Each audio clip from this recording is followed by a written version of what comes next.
Hi hello ನಮಸ್ಕಾರ, welcome to ನವಿಕೇಶ್ vlogs. ಎಲ್ಲರಿಗೂ ನನ್ನ ಚಾನಲ್ಗೆ ಮತ್ತೊಮ್ಮೆ ಸ್ವಾಗತ.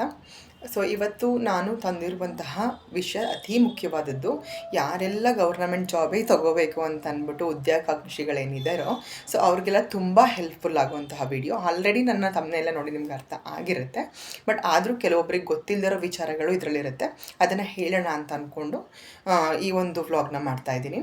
ಸೊ ಮೊದಲನೇದಾಗಿ ರಾಜ್ಯ ಸರ್ಕಾರದಲ್ಲಿ ಸಿವಿಲ್ ನೇರ ನೇಮಕಾತಿಗಳೇನೆಲ್ಲ ಆಗ್ತಿತ್ತೋ ಸೊ ಆ ನೇಮಕಾತಿಗಳು ತುಂಬ ಡಿಲೇ ಆಗ್ತಾ ಬಂದಿದ್ದಾವೆ. ಈ ರೀಸನ್ನಿಂದ ಯಾರೆಲ್ಲ 30 ಇಯರ್ಸ್ ಕ್ರಾಸ್ ಮಾಡಿ 34 33ನಲ್ಲಿದ್ದರೋ ಅಥವಾ ಈಗ SC STಗಳು ಯಾರೆಲ್ಲ 37 38 ಆಗಿತ್ತು ಅವ್ರುಗಳಿಗೆಲ್ಲ ಕೆಲವೊಂದು ಉದ್ಯೋಗಗಳಿಗೆ ಅಪ್ಲೈ ಮಾಡಲಿಕ್ಕಾಗದೆ ಸೊ ಏಜ್ ಹೋಗಿದೆ ಅನ್ನೋ ರೀಸನ್ನಿಂದ ಎಲ್ಲ ಮಿಸ್ ಆಗೋ ಚಾನ್ಸಸ್ ತುಂಬ ಇತ್ತು. ಇದೇ ಕಾರಣದಿಂದ ರಾಜ್ಯ ಸರ್ಕಾರ ಎಲ್ಲ ವರ್ಗದವರಿಗೂ ಒಂದು ಸಡಿಲಿಕೆಯನ್ನು ತಂದಿದೆ, ವಯೋಮಿತಿ ಸಡಿಲಿಕೆ ಅಂತ ಹೇಳಿಬಿಟ್ಟು 5 ವರ್ಷಗಳ ವಯೋಮಿತಿ ಸಡಿಲಿಕೆ. ಇದು ಒಂದು ಪ್ರವರ್ಗದವ್ರಿಗಿದೆ ಅಥವಾ ಇನ್ನೊಂದು ಪ್ರವರ್ಗದವ್ರಿಗೆ ಇಲ್ಲ ಅಂತ ಏನಿಲ್ಲ. ಸೊ ಎಲ್ಲರಿಗೂ ಇದು ಅಪ್ಲಿಕೇಬಲ್ ಆಗುತ್ತೆ. ಇದು ಗುಡ್ ನ್ಯೂಸ್ ಅಂತಲೇ ಹೇಳ್ಬೋದು. ಸೊ ಯಾರೆಲ್ಲ ಉದ್ಯೋಗಾಕಾಂಕ್ಷಿಗಳಿದ್ದೀರೋ ಸೊ ಯಾರೆಲ್ಲ ನಾವು ಗೌರ್ನಮೆಂಟ್ ಜಾಬೇ ತಗೋಬೇಕು ಅಂತ ತುಂಬ ವರ್ಷಗಳಿಂದ ಓದ್ಕೊಂಡು ಬಂದಿದ್ದೀರೋ ಅಂಥವ್ರಿಗೆಲ್ಲ ಇದು ಗುಡ್ ನ್ಯೂಸ್ ಅಂತಲೇ ಹೇಳ್ಬೋದು. ಎಲ್ಲರೂ ಇದನ್ನು ಯೂಸ್ ಮಾಡ್ಕೊಳ್ಳಿ ಅಂತ ಹೇಳಲಿಕ್ಕೆ ಇಷ್ಟಪಡ್ತೀನಿ. ಸೊ ಇವಾಗಿಂದನೇ ಓದೋಕ್ಕೆ ಸ್ಟಾರ್ಟ್ ಮಾಡಿ. ಯಾರೆಲ್ಲ ಅಪ್ಲಿಕೇಶನ್ ಹಾಕಬೇಕು ಅಥವಾ ಅಪ್ಲಿಕೇಶನ್ ಹಾಕ್ಕೊಂಡು ಕಾಯ್ಕೊಂಡು ಕೂತಿದ್ದೀನಿ ಅಂತ ಅಂದ್ಕೊಂಡಿದ್ದೀರೋ ಅಥವಾ ಓದಿ ವೇಸ್ಟ್ ಆಯಿತು, ತುಂಬ ವರ್ಷಗಳಿಂದ ಓದ್ಕೊಂಡು ಬಂದಿದ್ದೆ ಸೊ ವೇಸ್ಟ್ ಆಗೋಯಿತು ಅಂತ ಅನ್ಕೋತಿದ್ದೀರೋ ಅಂಥವ್ರಿಗೆಲ್ಲ ಇದು ಉತ್ತಮ ಅವಕಾಶ. ಈ ವಯೋಮಿತಿ ಸಡಿಲಿಕೆ ಯಾವಾಗ ಜಾರಿಗೆ ಬಂತು ಅಂತ ಹೇಳಿದರೆ 22/1/2026 ಜನವರಿ ಗುರುವಾರ. ಸೊ ಆ್ಯಕ್ಚುಲಾಗಿ ಈವ್ನಿಂಗಿಗೆ ಮಹತ್ವದ ನಿರ್ಧಾರವನ್ನು ತಗೊಂಡಿರೋದು ರಾಜ್ಯ ಸರ್ಕಾರ. ಎಲ್ಲ ಪ್ರವರ್ಗದವರಿಗೂ 5 ವರ್ಷದ ವಯೋಮಿತಿ ಸಡಿಲಿಕೆಯನ್ನು ಮಾಡಬೇಕು ಅನ್ನೋದು ದಿಟ್ಟ ನಿರ್ಧಾರವನ್ನು ರಾಜ್ಯ ಸರ್ಕಾರ ಕೈಗೊಂಡಿದೆ. ಸೊ ಇದು ಏನಕ್ಕೆ ಮಾಡಿದ್ರು ಅನ್ನೋ ರೀಸನ್ನ ಹೇಳೋದಾದರೆ, ನಮಗೆ 2020-21 ನಾವು ಏನೆಲ್ಲ ಕೋವಿಡ್ ಸಮಸ್ಯೆಯನ್ನು ನಾವು ಫೇಸ್ ಮಾಡಿದ್ವೋ ಸೊ ಆ ಸಮಸ್ಯೆಗಳಿಂದಾಗಿ ಎಷ್ಟೋ ಜಾಬ್ ರಿಕ್ರೂಟ್ಮೆಂಟ್ ಏನಾಗಬೇಕಿತ್ತೋ ಅವೆಲ್ಲ ಡಿಲೇ ಆಗ್ತಾ ಬಂದವು. KAS FDA SDA teachers, actually ಟೀಚರ್ಸ್ದು PDO ನೇಮಕಾತಿ, ಹೀಗೆ ತುಂಬ ಏನು ಎಕ್ಸಾಮ್ಸ್ ಕಾಲ್ ಆಗಿತ್ತೋ ಎಕ್ಸಾಮ್ ಅಲರ್ಟ್ ಆಗಿ ಆ ಡೇಟು ಕ್ಯಾನ್ಸಲ್ ಆಗ್ತಾ ಹೋಯಿತು, ಡಿಲೇ ಆಗ್ತಾ ಹೋಯಿತು. ನೆಕ್ಸ್ಟ್ ಪೋಸ್ಟ್ಪೋನ್ ಆಗುತ್ತೆ, ಮತ್ತೆ ಡಿಲೇ ಆಗುತ್ತೆ, ಪೋಸ್ಟ್ಪೋನ್ ಆಗುತ್ತೆ, ಕ್ಯಾನ್ಸಲ್ ಆಗುತ್ತೆ, ಹೀಗೆ ಆಗ್ತಾ ಬಂತು. ಆವಾಗ ಯಾರೆಲ್ಲ ಅಪ್ಲೈ ಮಾಡಿದ್ರೋ ಅಂಥವ್ರಿಗೆಲ್ಲ ಈಗ ಆಲ್ಮೋಸ್ಟ್ 5 ಇಯರ್ಸ್ ಆಗೋಗಿದೆ. ಸೊ ಅವ್ರಿಗೆ ಏಜು ಆಗೋಗ್ಬಿಟ್ರೆ 30 ಇಯರ್ಸಲ್ಲಿ ಅಪ್ಲೈ ಮಾಡಿದವರು ಇನ್ನೂ ಎಕ್ಸಾಮ್ ಕೆಲವೊಬ್ರು ತೊಗೊಂಡೇ ಇಲ್ಲ.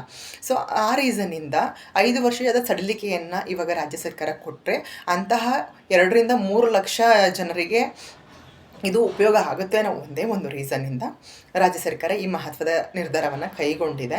ಸೊ ಯಾರೆಲ್ಲ ನಾನು ತುಂಬ ಓದಿದ್ದೆ, ಸೊ ನನಗೆ ಜಾಬ್ಗೆ ಅಪ್ಲೈ ಮಾಡಿದ್ದೆ, ಸೊ ಅದನ್ನು ಎಕ್ಸಾಮ್ನೇ ತೊಗೊಳಕ್ಕಾಗಲಿಲ್ಲ, ಸೊ ಎಕ್ಸಾಮ್ ಬರೆಯೋಕ್ಕಾಗದೆ ನಾನು ಸೋತ್ನಲ್ಲ ಅಂತ ಯಾರೆಲ್ಲ ಅಂದ್ಕೊಂಡಿದ್ದೀರೋ ಸೊ ಅಂಥವ್ರಿಗೆಲ್ಲ ಇದು ಒಳ್ಳೆಯ ಒಂದು ಅಪರ್ಚುನಿಟಿ ಅಂತ ಹೇಳಲಿಕ್ಕೆ ಇಷ್ಟಪಡ್ತೀನಿ. ಕೊರೋನಾ ಟೈಮಲ್ಲಿ ತುಂಬ ಪ್ರಾಬ್ಲಮ್ಸ್ ಆಗಿದೆ, ತುಂಬ ರಿಕ್ರೂಟ್ಮೆಂಟ್ ಕಾಲ್ ಆಗಿ ಕ್ಯಾನ್ಸಲ್ ಆಗಿದೆ, ಅವೆಲ್ಲ ಇವಾಗ ಮತ್ತೆ ರೀಕಾಲ್ ಆಗುತ್ತೆ ಅಂತ ಹೇಳ್ತಿದ್ದಾರೆ.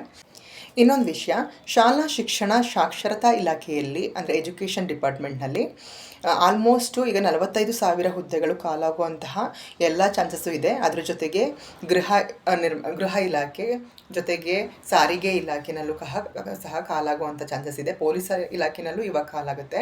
ಸೊ ಈ ಡಿಪಾರ್ಟ್ಮೆಂಟ್ಗಳಲ್ಲಿ ಯಾರು ಪರ್ಟಿಕ್ಯುಲರ್ ಆಗಿ ಜಾಬ್ ತೊಗೋಬೇಕು ಅಂತ ಓದಿ ಪ್ರಿಪೇರ್ ಆಗಿದ್ರೋ ಅಂಥವ್ರು ದಯವಿಟ್ಟು ಮತ್ತೆ ಓದಲಿಕ್ಕೆ ಸ್ಟಾರ್ಟ್ ಮಾಡಿ. ಖಂಡಿತವಾಗ್ಲೂ ಇದರಲ್ಲಿ ನೀವು ಯಶಸ್ಸನ್ನು ಪಡಿತೀರಾ. ರೀಸನ್ ಈ ಎಲ್ಲ ಇಲಾಖೆನಲ್ಲೂ ಕಾಲ್ ಆಗೇ ಆಗುತ್ತೆ ಅನ್ನೋ ಒಂದು ಭರವಸೆಯನ್ನು ರಾಜ್ಯ ಸರ್ಕಾರ ಆಲ್ರೆಡಿ ನೀಡಿದೆ.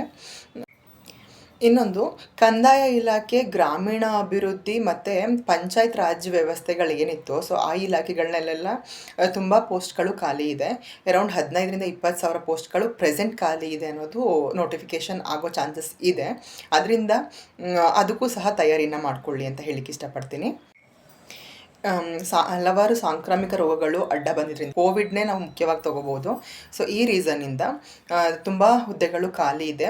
ಈಗ ಇವತ್ತಿನ ಒಂದು ಗುರುವಾರ ಏನು ಅವರು ನೋಟಿಫಿಕೇಷನ್ ಹಾಕಿದ್ರು ಇದನ್ನು, ಸೊ ಅದ್ರ ಪ್ರಕಾರ ಅರೌಂಡ್ 2.5 ಲಕ್ಷ ಹುದ್ದೆಗಳು ಖಾಲಿ ಇದೆ ಅಂತ ಹೇಳ್ತಿದ್ದಾರೆ.